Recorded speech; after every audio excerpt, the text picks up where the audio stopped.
So hey guys নমস্কাৰ সকলোকে।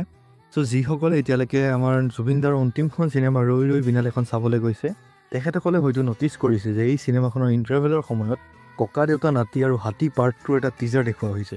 হয়তো বহুতে ন'টিছ কৰা নাই আৰু বহুতে ন'টিছ কৰিছে চাগে। আৰু এই টিজাৰটো বৰ্তমান আপুনি কোনো ধৰণৰ ছ'চিয়েল মিডিয়া প্লেটফৰ্মতে হওক বা ইউটিউবতে হওক আপুনি দেখি নাপাব, কাৰণ এই টিজাৰটো এতিয়ালৈকে ৰিলিজ কৰা হোৱা নাই এই প্লেটফৰ্মবোৰত। জাষ্ট এই চিনেমাখনৰ লগত এটেচ কৰি দেখাবলৈ চেষ্টা কৰিছে তেখেতসকলে আৰু মানুহে চাইছে। আৰু আজি এই ভিডিঅ'টোত এই চিনেমাখনৰ ওপৰতে কথা পাতিম, গতিকে আহক ভিডিঅ'টো আৰম্ভ কৰোঁ। ককা দেউতা নাতি আৰু হাতী পাৰ্ট 2 এইখন এখন ছিকুৱেল হয় ককা দেউতা নাতি আৰু হাতী নামৰ এখন চিনেমাৰ, যোনখন আহিছিল 1983, যোনে য'ত এক্ট কৰিছিল আমাৰ বৰ্তমানৰ চিফ মিনিষ্টাৰ হিমন্ত বিশ্ব শৰ্মা ছাৰে। আৰু বৰ্তমান এই চিনেমাখন ইমান বছৰ পিছত আনি আছে বা ছিকুৱেল বনাই আছে, আৰু এই চিনেমাখন প্ৰডিউচ কৰি আছে বৰ্তমান ৰিণিকি ভূঞা শৰ্মাই। আৰু কানেকশ্যনটো আছেই। আৰু লগতে এই চিনেমাখনত বহুত ডাঙৰ এটা ষ্টাৰ কাষ্ট আছে ক'ব গ'লে। ইয়াতে আছে যতীন বৰা, উৎপল দাস, প্ৰস্তুতি পৰাশৰ, আদিল হুছেইন, প্ৰীতি কংকনা আৰু এনেকেই আন বহুতো অভিনেতা অভিনেত্ৰী। গতিকে বহুত এটা ডাঙৰ ষ্টাৰ কাষ্ট লৈ পেলাই এই চিনেমাখন বনাইছে।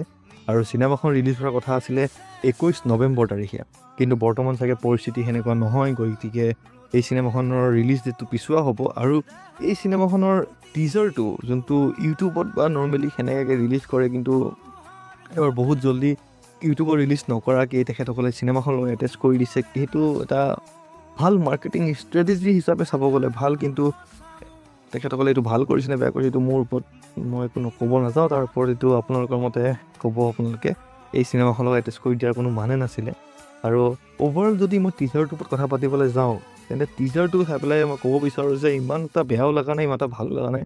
ইয়াতে উৎপল দাস দেখিছোঁ, তেখেত হাতীৰ ওপৰত বহি আছিলে। প্ৰীতি কংকনা নাচি আছে এটা চিনত। লগতে মই প্ৰস্তুতি পৰাশৰ এটা আইটেম নম্বৰ দেখিছোঁ।